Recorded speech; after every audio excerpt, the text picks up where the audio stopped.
When a street girl shouted, "Don't eat that," no one at the Café Imperial expected what would happen next. Known as the meeting place for the city's richest and most influential, the place exuded luxury and exclusivity. Impeccably dressed waiters glided between marble tables, serving sophisticated dishes and glasses of wine that sparkled in the sunlight. In the air, the scent of fresh coffee and baked bread mingled with the light perfume of flowers decorating the room. Sitting at the center of it all was Evelyn Marlowe, a billionaire whose name was synonymous with power. At 65, wearing an emerald green silk dress and a pearl necklace that reflected the light in an almost hypnotic way, Evelyn exuded a presence that made everyone around her take notice. What dark secret was about to unravel in this glamorous setting? Stay tuned to Black Voices to find out. Next to her was Claire, her personal assistant and longtime friend, who maintained impeccable posture and a smile that seemed rehearsed. On the table in front of them, a steaming bowl of soup awaited Evelyn, accompanied by a perfectly sliced loaf of bread. The scene seemed peaceful and normal, but for Sophia, an 11-year-old girl standing on the sidewalk across the street, something was terribly wrong. With her hair in disarray and an old backpack slung over one skinny shoulder, Sophia watched the table with attentive eyes. Her stomach rumbled, but she didn't move. Ever since Claire had tilted her hand slightly and poured something into the bowl of soup, the world around Sophia seemed to have stopped. She put something in the soup, Sophia thought, pressing her lips together. Her instinct was screaming at her to do something, but who would believe her?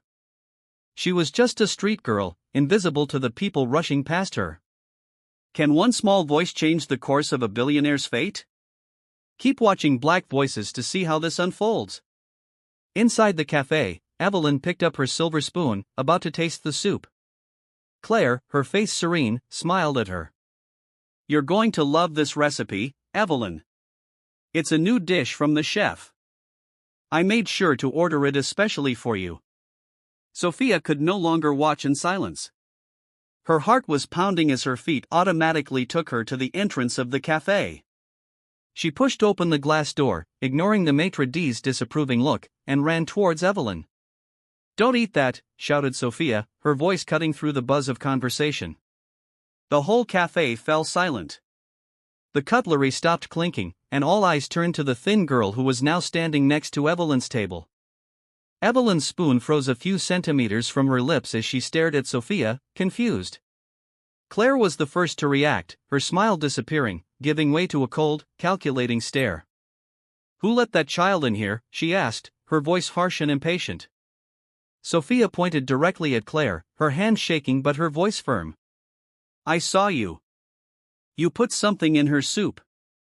Don't eat that, please." The air in the cafe became heavy. Evelyn arched an eyebrow, alternating her gaze between Sophia and Claire. "That's a very serious accusation, young lady," said Evelyn with a tone that was both puzzled and stern. Claire laughed, but it sounded forced. "That's ridiculous, Evelyn. Of course, that girl is lying. She probably wants money or food." She looked at Sophia with contempt. "Get out of here before I call security." Sophia felt tears start to form, but she took a deep breath. "I'm not lying. I saw her. She put something on your plate when you were distracted. I know no one will believe me, but it's the truth." Sophia's words made Evelyn hesitate. Something in the girl's voice, in her determination, seemed genuine. She put her spoon back on her plate and leaned back slightly in her chair. "Claire," Evelyn asked, her voice now filled with a dangerous calm, "is that true?" Claire feigned indignation, throwing her hands up. "Of course not. You've known me for years, Evelyn. Why would I do something like that? This girl just wants to cause trouble. Let's ignore that." But the whole cafe was watching.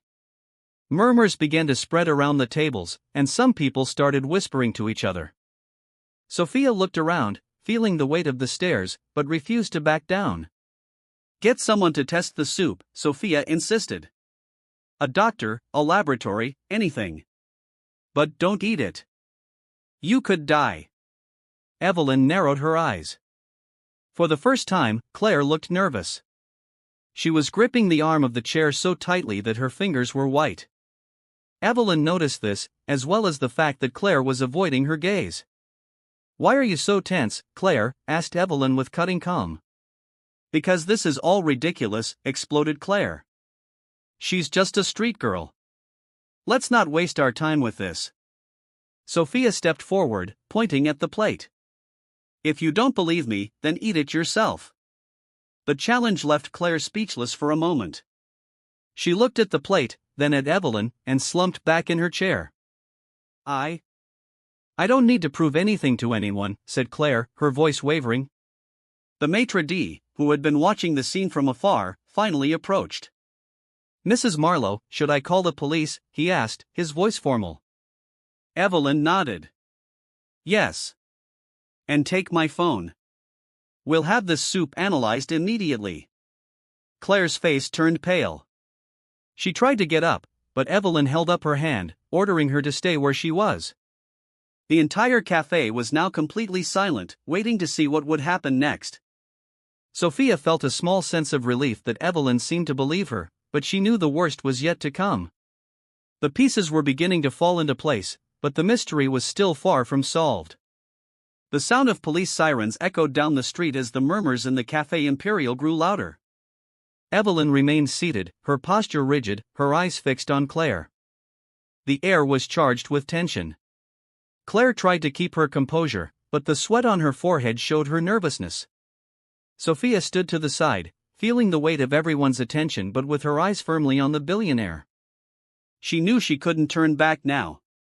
Two policemen entered the cafe, assessing the situation with quick, experienced glances.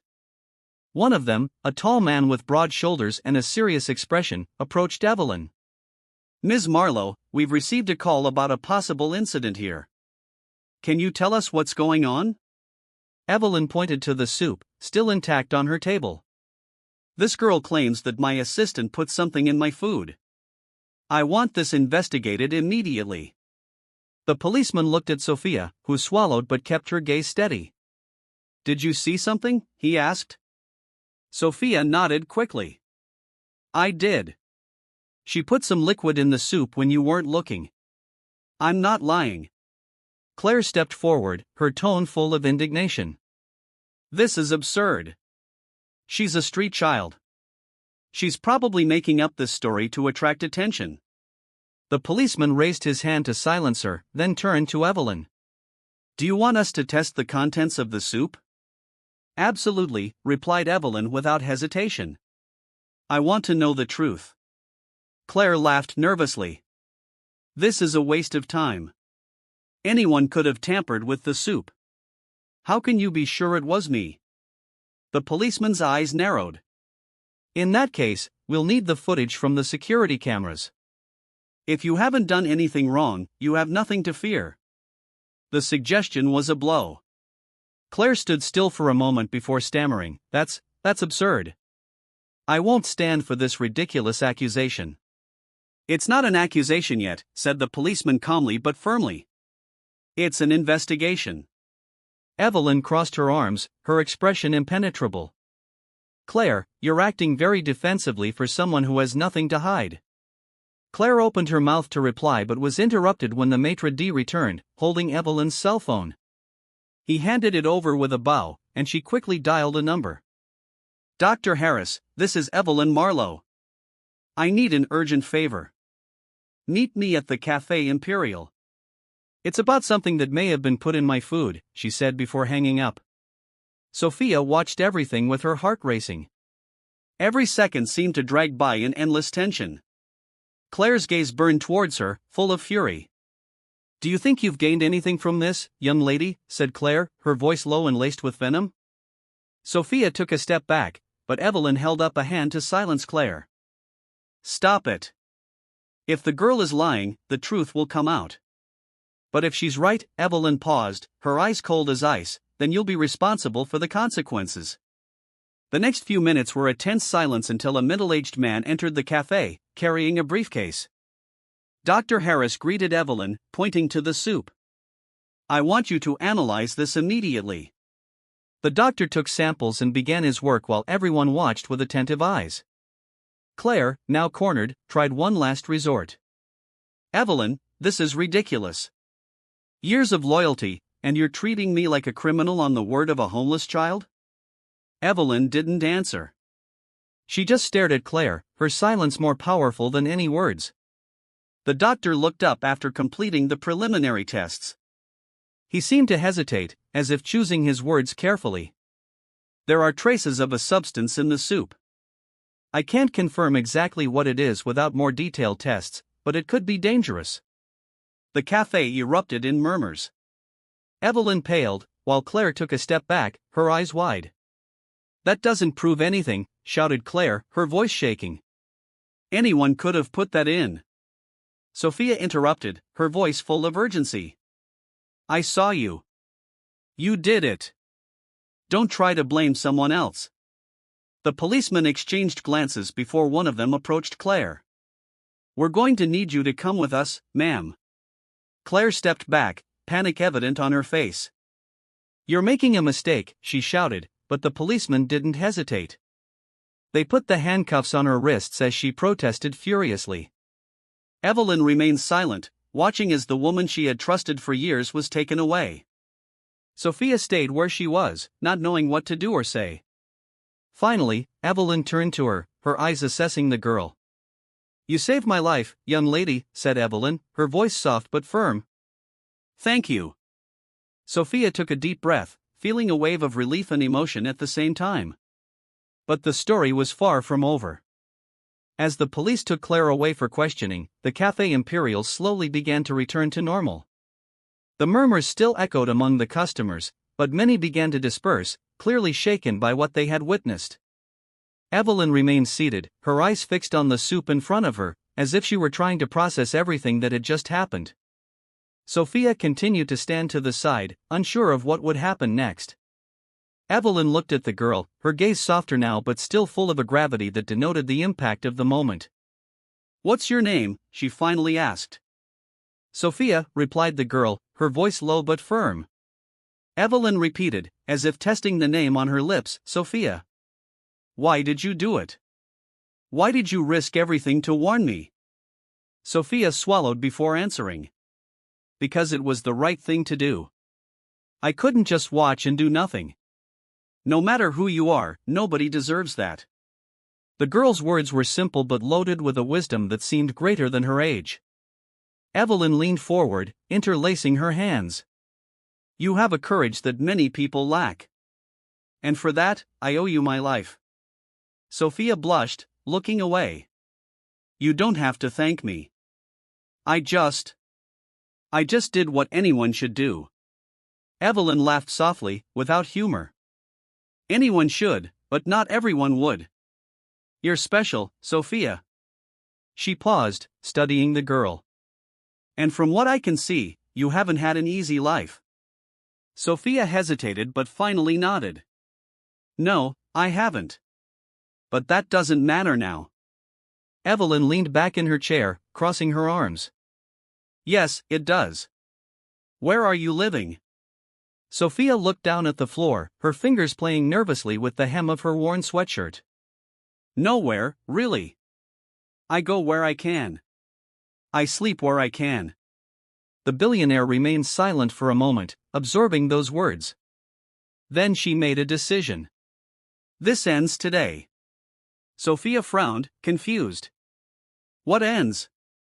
Evelyn lifted her chin, her tone now resolute. You're not going to live like this anymore. You saved me today, Sophia, and I'm going to do the same for you. I'm going to make sure you have a safe place to live, food on the table, and a chance to build a future. The girl's eyes widened, disbelief evident in her expression. You're serious? Yes, Evelyn smiled for the first time, a small but sincere smile. No one should face the world alone, least of all someone with a heart like yours. In the days that followed, Evelyn put what she had promised into practice. Not only did she provide a safe place for Sophia to live, but she also took care of her education and well-being. News of the incident at the Café Impérial spread quickly, and Sophia's courage was recognized by many. Journalists even wrote about the brave-hearted girl who saved the billionaire. Meanwhile, Claire faced the legal consequences of her actions, and her attempt to harm Evelyn revealed deeper secrets about her envy and greed. But for Evelyn, the focus was no longer on Claire or what she tried to do. It was on Sophia and the opportunity to repay the selfless gesture that had saved her life. One day, as they walked together in the garden of Evelyn's mansion, Sophia looked at her with shining eyes. "Why are you doing all this for me? I'm just some girl." Evelyn stopped and bent down to Sophia's height. "You're not just a girl. You're the reason I'm alive today. And more than that, you reminded me that a person's value is not in how they look or how much money they have, but in what they are willing to do for others." Sophia smiled, feeling a new warmth in her chest, something she had never experienced before: belonging. "And now, I want to hear from you. What did you think of this story? Have you ever met someone who had the courage to do the right thing, even when it was difficult? Share it in the comments below, and don't forget to subscribe to Black Voices for more inspiring stories like this one. See you next time.